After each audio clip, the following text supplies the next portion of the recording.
कहानी की शुरुआत एक भयानक और रहस्यमय इतिहास से होती है, जहां हजारों साल पहले रानी जिंगजोई ने अपनी ताकत और खौफ कायम रखने के लिए एक ऐसा श्राप दिया जो पीढ़ी दर पीढ़ी लोगों की जिंदगियों को बर्बाद करता रहा। रानी का नियम था, जो भी उनके खिलाफ बगावत करने की कोशिश करेगा उसके कंधे पर एक गहरा निशान उभर आएगा। इस श्राप का असर इतना भयानक था कि वह इंसान दर्द से तड़प तड़प कर अपनी मौत को गले लगा लेता। लेकिन डर और दहशत यहीं खत्म नहीं होती। ये श्राप सिर्फ उस इंसान तक सीमित नहीं रहता था, बल्कि उसकी आने वाली पीढ़ियों तक भी पहुंचता। यही कारण था कि पिछले 1000 सालों से इस श्राप से जूझ रहे लोग एक ही चीज की तलाश में थे, ड्रैगन सेलेस्टियल टॉम और मुचेन ऑर्ब। कहा जाता था कि ये दोनों चीजें मिल जाए तो श्राप को खत्म किया जा सकता है। लेकिन ड्रैगन सेलेस्टियल टॉम तक पहुंचना आसान नहीं था। यह रहस्यमयी खजाना एक पहेली में छुपा था जो इसके अगले हिस्से की ओर इशारा करती थी। प्रोफेसर उस पहेली को देखते हैं जिसमें लिखा था, स्वर्ग का खजाना वहीं छिपा है जहाँ दक्षिण में रंगीन बादल पहाड़ियों को छूते हैं। वहाँ एक चट्टान है जिसके नीचे साफ पानी बहता है। उस पानी की गुफा में छिपा मकबरा एक गुप्त रास्ते की ओर ले जाता है। यह पहली एक रोमांचक सफर की शुरुआत थी, जहां न सिर्फ मुचेन ऑर्ब को ढूंढना था बल्कि उन खतरों का सामना भी करना था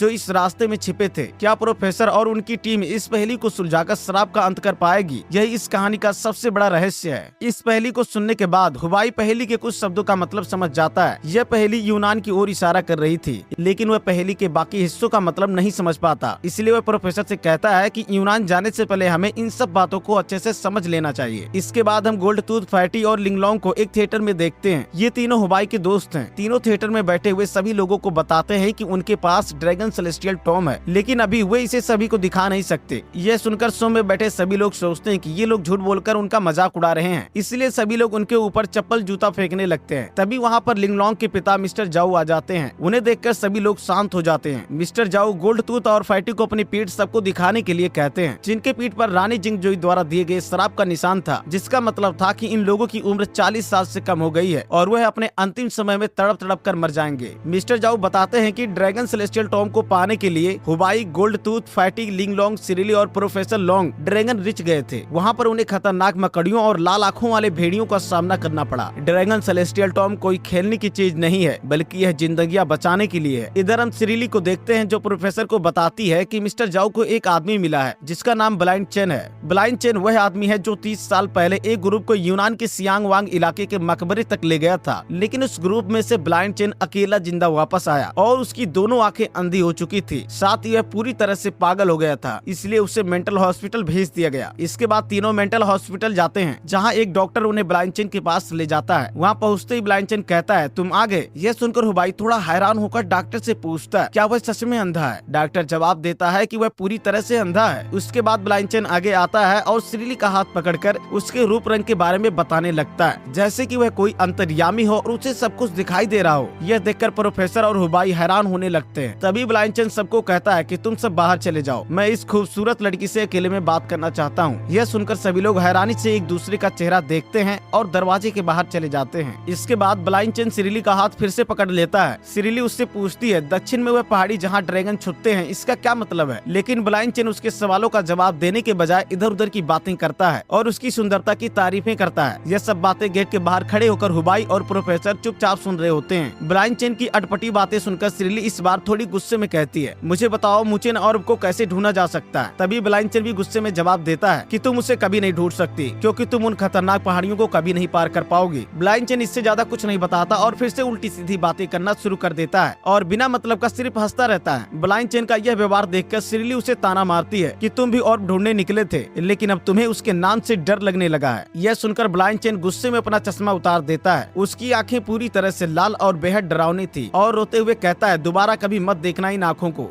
इसके बाद सभी लोग एक बस में बैठकर हिडन ड्रैगन माउंटेन के रास्ते की तरफ निकल जाते हैं। कुछ दूर चलने के बाद रास्ते में उन्हें एक पत्थरों का ढेर गिरा हुआ दिखाई देता है। ड्राइवर अचानक से ब्रेक मारता है और सभी लोग बाल बाल बच जाते हैं, वरना सब खाई में गिर जाते। प्रोफेसर सभी को बताते हैं कि यहाँ बहुत ही स्ट्रॉन्ग मैग्नेटिक फील्ड है और हम जरूर सियांग वांग मकबरे के करीब होंगे। इसके बाद हुवाई सभी को लेकर एक बहुत ही खूबसूरत जगह पर जाता है। वहाँ के पेड़ों पर उसका नाम लिखा हुआ था। उसके बाद चाय युंग नाम की एक महिला बाहर आती है और सबको चाय पिलाती है। तभी हुवाई चाय युंग से पूछता है कि हिडन ड्रैगन माउंटेन तक जाने के लिए कोई शॉर्टकट रास्ता है। चायुंग जवाब देती है कि वहाँ पर जाने के लिए एक छुपा हुआ रास्ता है और उनकी बेटी कोंकी तुम्हें वहाँ तक ले जा सकती है। सब लोग रात बिताने के लिए वहीं पर रुकते हैं। रात के समय हम यहाँ पर बहुत सारी फायरफ्लाइज को देखते हैं। यह नजारा बहुत ही ज्यादा खूबसूरत लग रहा था। कोंकी बताती है कि फायरफ्लाइज को छूते ही वे जल जाती हैं। वह एक कांच की बोतल में फायरफ्लाइज के राजा को पकड़कर रखती है और बताती है कि फायरफ्लाइज अपने राजा की खुशबू से उसके पास कहीं भी जा सकते हैं और अगर उनका राजा कहीं पर जल जाता है तो बाकी सभी फायरफ्लाइज भी उसके पास जलकर मर जाती हैं, क्योंकि ये कुत्तों से भी ज्यादा वफादार होते हैं। अगली सुबह कोंकी सभी को लेकर हिडन ड्रैगन माउंटेन के रास्ते की ओर निकल जाती है, जहाँ उन्हें खतरनाक पहाड़ियों और घने जंगलों को पार करना पड़ता है। नदी तक पहुँचने के बाद वे देखते हैं कि वहाँ पहले से ही बहुत पुराने बांस के राफ्ट पड़े हुए हैं। उन राफ्ट को लेकर वे लोग आगे बढ़ते हैं। रास्ते में निकलने से पहले कोंकी सबको बताती है कि रात के समय घाटी में जहरीली गैस भर जाती है, इसलिए रात बिताने के लिए कोई ऊंची जगह ढूंढनी होगी और सुना है कि घाटी में एक ऐसा आइलैंड है जो हवा में ऊंचा तैरता है। रात बिताने के लिए वह सबसे सुरक्षित जगह है। आगे की कहानी में हम देखते हैं कि फैटी फायरफ्लाइज के राजा को चुराकर अपने साथ ले आता है। लिंग लॉन्ग उसे डांटते हुए कहती है कि उसे ऐसा नहीं करना चाहिए था, जिस पर फैटी कहता है कि उसने राजा को चुराया नहीं है और जब वो वापस जाएगा तो उसे लौटा देगा। आगे की घाटी में उन्हें बहुत ही खूबसूरत चमकती हुई छोटी छिपकलियां दिखाई देती हैं जो हमेशा नदी के नीचे रहती हैं। इसी बीच फैटी को एक पिराना मछली काट लेती है और उसका खून राफ्ट पर गिर जाता है। खून की गंध सूंघते हुए कई मछलियां उनकी राफ्ट की ओर आने लगती हैं और अचानक हमला करने लगती हैं। फैटी गलती से एक मछली को हवा में उछाल देता है जो ऊपर लटक रहे मुर्दों से टकरा जाती है। इससे मुर्दों की जंजीर टूटकर नदी में गिरने लगती है, जिसके अंदर खतरनाक पक्षियां थी जो अब पानी की वजह से बाहर आ जाती हैं और उन पर हमला कर देती हैं। हुबाई उन पक्षियों से पीछा छुड़ाने के लिए आइडिया लगाता है। वह घाटी की ओर एक बम फेंककर उसे बंद कर देता है और उन खतरनाक पक्षियों से बच जाते हैं। लेकिन इसी बीच दोनों राफ्ट अलग अलग रास्तों में बढ़ जाते हैं। हुबाई, सिरिली और गोल्ड टूथ एक नदी में गिर जाते हैं, जबकि प्रोफेसर लिंगलोंग और फैटी एक दूसरी गुफा में पहुंच जाते हैं और वहां पर देखते हैं कि बड़े बड़े मटकों में इंसानों की कंकाल हैं। ये वो लोग थे जो सियांग वांग तक पहुंचने की कोशिश में मारे गए थे। इसी बीच प्रोफेसर की मैग्नेटिक मशीन खराब हो जाती है, इसलिए वे फ्लेयर चलाने के लिए कहते हैं ताकि हुबाई को उनकी लोकेशन का पता चल सके। इधर हुबाई के ग्रुप को कीचड़ में एक बड़ा पंचे का निशान दिखाई देता है। तभी पीछे से एक बहुत बड़ा मगरमच्छ उन पर हमला कर देता है जो देखने में बेहद डरावना लगता है। इसके बाद वह उनका पीछा करने लगता है। इधर प्रोफेसर के ग्रुप को भी एक मगरमच्छ दौड़ाने लगता है। भागते हुए हुबाई फ्लेयर को देख लेता है, इसलिए वह सिरिली से प्रोफेसर को ढूंढने के लिए कहता है और खुद भी फ्लेयर की ओर भागता है। इधर प्रोफेसर पर मगरमच्छ हमला करने ही वाला था, तभी सिरिली वहां आकर अपने तीर से उस पर हमला कर देती है, जिससे वह रुक जाता है और सिरिली का पीछा करने लगता है। तभी हुबाई भी वहां पहुंच जाता है और दोनों मगरमच्छ आपस में टकरा जाते हैं। इसी बीच प्रोफेसर बताते हैं कि मगरमच्छ की सूंघने की शक्ति बहुत तेज है, लेकिन वह 3 मीटर से ज्यादा नहीं देख सकता। अब दोनों मगरमच्छ एक साथ उनका पीछा करने लगते हैं। सभी लोग भागते भागते एक खाई के पास पहुंचते हैं और मगरमच्छों से पीछा छुड़ाने के लिए खाई में कूद जाते हैं, लेकिन इस खाई में हजारों की तादाद में मगरमच्छ होते हैं। तभी हुबाई समझ जाता है कि बादलों की गर्जने से उन्हें डर लग रहा है। तभी प्रोफेसर को आसमान में उड़ता हुआ आइलैंड दिखाई देता है जो असल में था। इससे साफ पता चलता है कि उन्हें जल्दी से घाटी से निकलना होगा, नहीं तो जहरीली गैस भर जाएंगी। हुबाई कहता है कि मगरमच्छों से बचने के लिए बिजली का फायदा उठाएंगे। प्रोफेसर कैलकुलेट करके बताते हैं कि बादलों के चमकने और गरजने के बीच 3 से 7 सेकंड का अंतर होगा और बादलों की गर्जन लगभग 12 सेकंड तक रहेगी। मतलब इसी बीच सबको बचकर उड़ते हुए आइलैंड तक पहुंचना होगा, क्योंकि दिन ढलने में 40 मिनट बचे थे। इसके बाद घाटी में जहरीली गैस भर जाएंगी। जैसे ही बिजली चमकती है सभी लोग आइलैंड की ओर भागते हैं, लेकिन इसी बीच एक मगरमच्छ अपनी पूंछ से प्रोफेसर को मार देता है, जिससे वे बेलों की झड़ी में फंस जाते हैं। तब तक बादलों की गर्जन भी रुक जाती है। सिरिली एक बार फिर से मगरमच्छों का ध्यान अपनी ओर खींचती है और भागते हुए एक पहाड़ी के नीचे छिप जाती है। इससे कुछ मगरमच्छ पहाड़ से नीचे गिर जाते हैं। इस मौके का फायदा उठाकर सभी लोग आइलैंड की ओर भागने लगते हैं, लेकिन मगरमच्छ भी उनका पीछा करते रहते हैं। सबको बचाने के लिए हुबाई अपनी तलवार से पेड़ को तोड़ देता है और जल्दी से पहाड़ी को पकड़ लेता है। इससे सभी मगरमच्छ नीचे गिर जाते हैं। सभी लोग देखते हैं कि यह आइलैंड बहुत ही ज्यादा खूबसूरत है। हुबाई कहता है कि कोंकी ने इसी जगह के बारे में बताया था। यहाँ पर एक ही दिन में चारों मौसम बदल जाते हैं। सभी लोग रात भर यहीं पर रुकते हैं और सुबह होते ही फूलों के समुद्र को देखते हैं जो कई किलोमीटर दूर तक फैला हुआ है। सब लोग आगे बढ़ते हैं और एक गुफा में पहुंच जाते हैं जहां बहुत सारे ताबूत नजर आते हैं। यह जगह काफी डरावनी लग रही थी। तभी पानी से एक बहुत बड़ा केकड़ा बाहर निकलता है। सभी लोग घबराहट में पीछे हट जाते हैं। प्रोफेसर बताते हैं कि यह हुआ कबीले का अमर केकड़ा है जो कभी नहीं मरता। वह नदी में जाते ही खुद को फिर से हील कर लेता है। जल्दी से सभी लोग चारों ओर फैलकर उस पर हमला करने की कोशिश करते हैं और उसे एक रस्सी से बांधने की कोशिश करते हैं, लेकिन फिर भी वह लिंगलोंग पर हमला कर देता है, जिससे वह घायल हो जाती है। यह बात सभी को बहुत ज्यादा चौंका देती है, लेकिन प्रोफेसर फिर से उसे रस्सी में फंसा लेते हैं और एक बड़ा धमाका कर देते हैं, जिससे केकड़ा बुरी तरह से घायल हो जाता है और खुद को ठीक करने के लिए नदी में चला जाता है।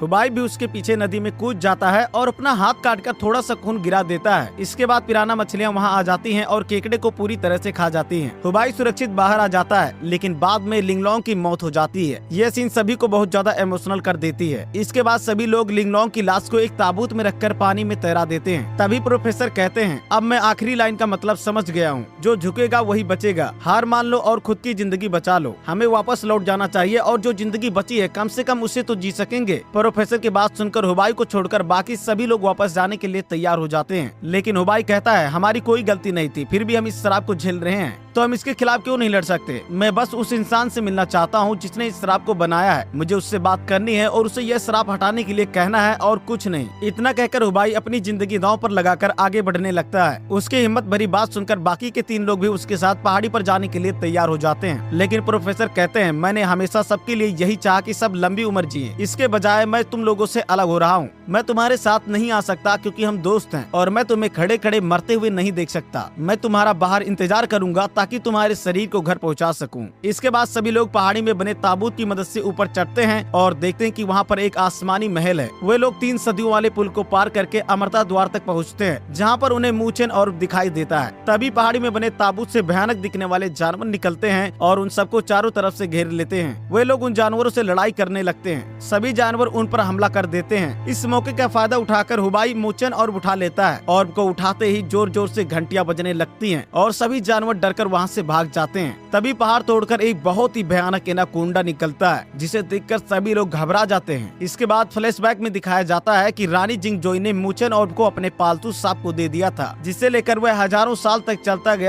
गया और उसका शरीर बढ़ता गया। क्योंकि मूचेन ऑर्ब को हुबाई ने उठा लिया था, इसलिए उसकी रक्षा करने के लिए एनाकोंडा अब बाहर निकला है। जब एनाकोंडा देखता है कि वह लोग उसके आगे नहीं झुक रहे हैं, तो वह उन पर हमला कर देता है। भागते हुए फैटी के बैग से फायरफ्लाइज की बोतल गिरकर टूट जाती है और जैसे ही फायरफ्लाइज अपने राजा की गंध सूंघते हैं, उसकी तरफ तेजी से आने लगते हैं। हुबाई को कामकी की बात याद आ जाती है कि अगर फायरफ्लाइज का राजा जलकर मर जाए तो बाकी की फायरफ्लाइज भी वहीं जलकर मर जाएंगी, क्योंकि वे कुत्तों से भी ज्यादा वफादार होती हैं। इसलिए वह बोतल लेकर एनाकोंडा की तरफ भागता है। तभी एनाकोंडा उस पर हमला कर देता है, जिससे उसके हाथ से बोतल छूटकर टूट जाती है। फायरफ्लाइज किंग भागने लगता है और अब इनके पास एनाकोंडा को मारने के लिए एक ही रास्ता बचा था। तभी वहाँ पर प्रोफेसर आकर राजा को हाथ में पकड़ लेते हैं। प्रोफेसर घर जाने की वजह सभी की जान बचाने के लिए वापस लौट आए थे। अब बाकी की सभी फायरफ्लाइज भी अपने राजा के पास आकर जलने ही वाले होती हैं, इसलिए प्रोफेसर एनाकोंडा के मुंह में चले जाते हैं। उनके पीछे सभी फायरफ्लाइज भी एनाकोंडा के मुंह में घुस जाती हैं, जिससे उसके पूरे शरीर में आग लग जाती है और वह जलकर मर जाता है। इससे पहले कि पूरी जगह तबाह हो, सभी लोग पानी में कूदकर बच जाते हैं। उसके बाद चारों लोग मिलकर सेलेस्टियल टॉम ड्रैगन और मूचेन ऑर्ब को एक साथ रखकर अपने श्राप को मिटा देते हैं, जिससे उनकी जिंदगी लंबी हो जाती है और ये शानदार कहानी यहीं पर खत्म हो जाती है। तो वीडियो को लाइक करके चैनल को सब्सक्राइब कर लेना। फिर मिलते हैं एक और दमदार कहानी के साथ, तब तक के लिए बाय बाय।